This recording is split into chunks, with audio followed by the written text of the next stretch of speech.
ਆ ਅੱਜ ਸੱਚੀ ਗੱਲ ਤੇ ਕਰੀਏ ਸੋਚ ਵਿਚਾਰ ਭਰਾਵਾ।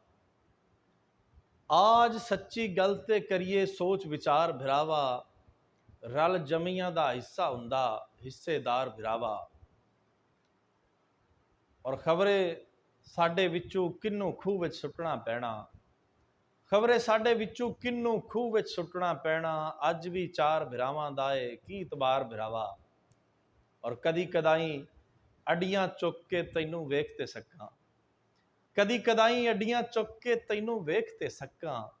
वेड़े दे विच पूरी सूरी कंध उसार भरावा। वेड़े दे विच पूरी सूरी कंध उसार भरावा। और पहली वार नू गलती मन्निया दूजी नू हक तेरा। पहली वार नू गलती मन्निया दूजी नू हक तेरा। हुण वाधे दा सोची भी ना तीजी वार भरावा। एक दो वेले रुखी सुक्की लभदी रहेगी तैनू। एक दो वेले रुखी सुक्की लभदी रहेगी तैनू। फन दी दौलत चुक के फिरदा रह फनकार भरावा। और रिश्ता तोड़न नालों दोवां लईए किधरे चंगा। रिश्ता तोड़न नालों दोवां लईए किधरे चंगा। जिहड़ी गल दिल विच कढ के मूंह ते मार भरावा। और जिन्नों तोड़ निभावण दे लई तू चुनिया है शाहिद। जिन्नों तोड़ निभावण दे लई तू चुनिया है शाहिद।